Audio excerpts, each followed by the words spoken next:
So a while ago I did a stream on Twitch where we built this base here. It is an underground base and it works really well. I often get people asking me, hey, does underground bases still work in the latest versions of 7 Days to Die? And yes, they do. It's pretty straightforward. If you want to make a base underground, you got to make sure there's a path for the zombies to come down to get you. If you don't have a path, well, they're going to start digging, and you don't want that to happen. So let me go ahead and show you guys how this base actually functions. And I actually found out some pretty cool things when building it as well. Now I have built this base previously in Alpha 20, 19, I think 18 as well. Very similar designs, and they all seem to work pretty well. And that's why I continuously do the same type of design, because it works really well. So as you can see here, this is the main entrance. This nice and clear, nice and easy for the zombies to get down.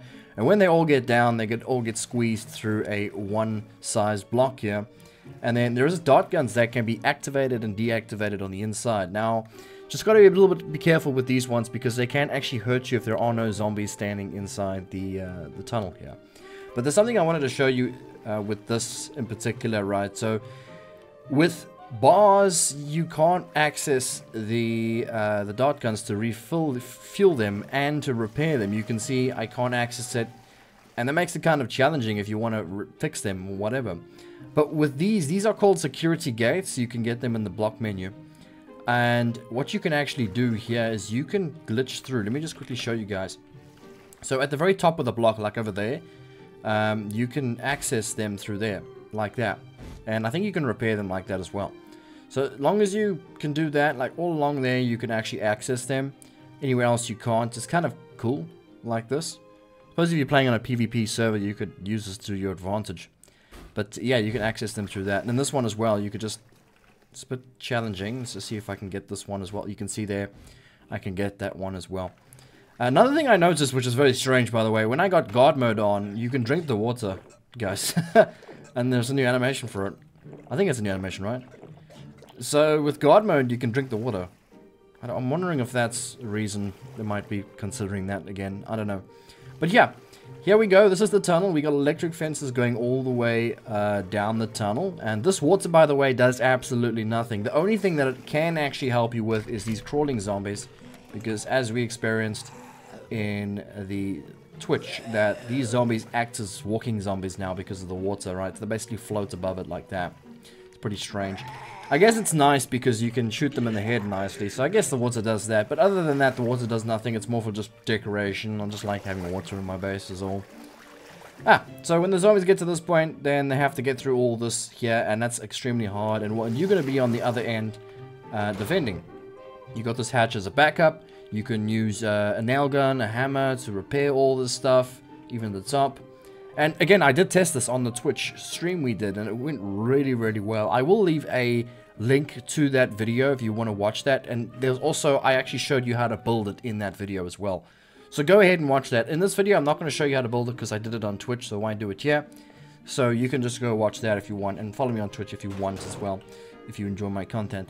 But yeah, on the left side and the right side is access apartments to the electrical fencing. Now, this side is where the electric fence starts, so it goes from there to the other side. You don't need to access this place, right? Because if you do, you'll get electrocuted during mid-horde night. You don't want that to happen, right? So you just close that off. It's nice to have access to it, though, if in case you need to do anything with it, but it is what it is. So this side is where you need to have access to, because this is the side that takes the damage from the electric fences. So when the electric fences get damaged, this is where you will go ahead and fix them. During mid-horde night, by the way, that's the whole idea with this thing. Because electric fences can be quite challenging, and they break during mid-horde night, and it's kind of hard to keep it up. But with this base, you can do that, right? What I usually do is when I'm ready to go and repair the electric fences, I'll just pop that up, and then I'll run this side. I'll do my rounds and repair all of them, and then go back this side and just shut this as well. Keeps you nice and secure. But the whole time we did testing on this, they never actually got in, so that was really cool.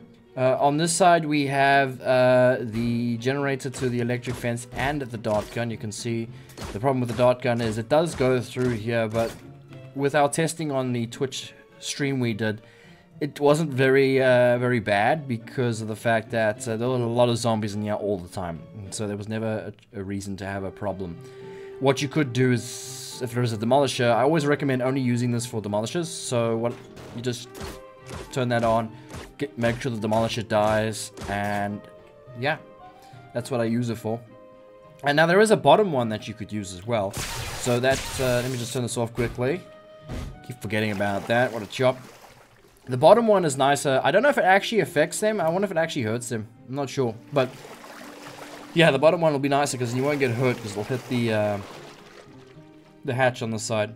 Now, on the top of the base, it's quite important that you do this to prevent zombies from digging. Because remember, guys, zombies like to go for the easiest path to get to you, right?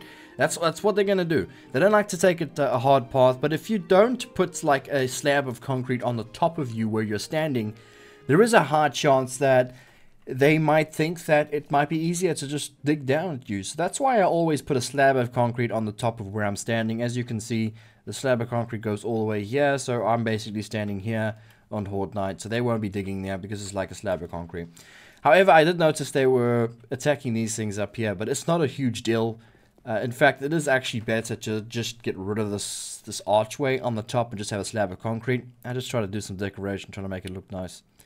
But yeah, it is always good to have a slab of concrete on the top. Now, in terms of your entrance to get to the base, you always want to have it very far away from basically the main base. You don't want to have it too close because otherwise the zombies will detect that, right? So yeah, I made the entrance like super far away.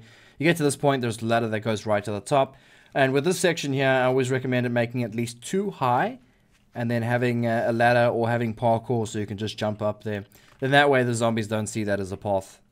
And then they won't use that to get to you. But I also put a door on the end, if in case they thought that they would be a little bit smart and try and go that way. So as I said that on Twitch we did a lot of testing. There's no reason to do this now. But what I'm going to do is I'm going to go and just do a basic test with you guys. Put some zombies in, put some ferals, put some radiators. And then I'll just show you how it really performs under a bit of pressure. So let's put all these zombies in here. Let's see if we can handle that amount of zombies. I don't see why not. The normal zombies are probably going to die really quickly from the dart guns. The rads will take a bit of time. But let's go and situate ourselves inside here. Let's turn this on. And then what I'm going to do is I'm just going to stand here like this. And then we're going to detach the character. And then we're just going to see what actually happens. Now, just note that these zombies are not, it's not Horde Night. So it's a bit hard for the zombies sometimes to detect where I'm at. Let's get a gun quickly and let's see if we can get their attention. Right, AI disabled, and let's see what actually happens. This is the whole idea of this base, and as they go down, they get electrocuted, which is as planned. There you go. So they make their way through the entire thing. You can see they're going. Look at them go. Takes them a very long time to get through all the stuff here. And when they get to the end, well, obviously you can kill them over time. And then you've got your dart gun as well. So the dart gun now will work. Sometimes that happens. Sometimes you get one that pushes through. And I'm not actually doing anything right now.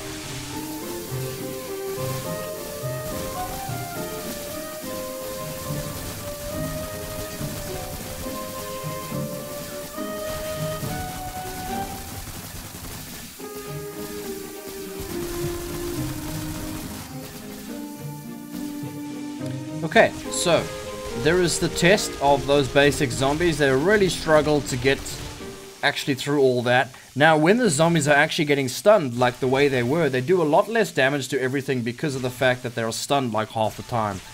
So that's kind of the reason why I love electric fences so much. Actually, electric fences are really overpowered in this game, if you know how to use them, of course. Let's just clear out these guys here.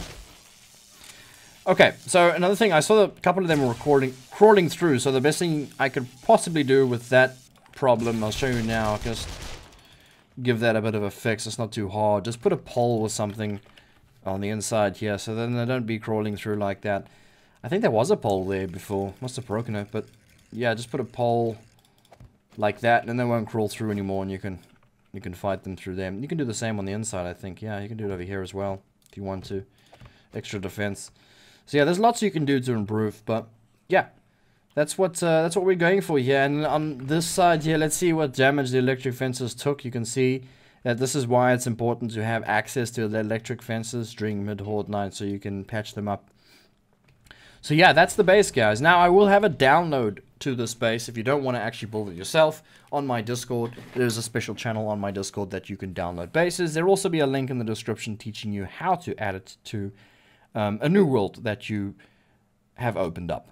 So yes, guys, I hope this video helped you in some way. Again, if you want to watch the full build video and the extensive testing to this, you can check out my Twitch. There'll be a link down below. And yeah, if you want to see more bases like this in the future, let me know down below. Hit the like button, really helps. And yeah, thanks so much, guys, for watching.